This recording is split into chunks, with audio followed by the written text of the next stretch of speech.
16 डिसेंबर 2024 रोजी सायंकाळी 8:30 वाजता नागरेज कार मॉल जवळून रफिक तांबोळी राहणार पडाळा गाव नाशिक यांचं वाहन MH15 EB 6368 क्रमांकाची स्विफ्ट डिझायर गाडी वापरून एका अल्पवयीन मुलीसोबत गैरवर्तन केल्याची घटना समोर आली आहे। तांबोळी यांनी मुलीला त्यांच्या गाडीतून बसवून त्र्यंबकच्या दिशेने नेली। साधारणतः 1 तासानंतर गाडी परत आली असता फिर्यादी महिलेच्या नातेवाईकांनी सातपूर त्र्यंबक रोडवरील पपाई नर्सरी येथे गाडी थांबवत तांबोळी यांना प्रश्न विचारले, मात्र ही विचारणा वादात परिवर्तित झाली।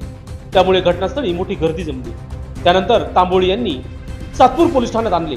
पोलीस ठाण्यात फिर्याद महिलेच्या आईने घटनाक्रम सांगताच आरोपी तांबोळी यांना राग आला। त्यांनी फिर्यादी महिलेच्या जबरदस्तीने गाडीत ढकलले व अवघड ठिकाणी हात लावून तू गाडी चालव, तुला दाखवतो मी काय करू शकतो अशा धमक्या दिल्या। या कृत्यामुळे महिलेला श्रीमनावस्था निर्माण झाली।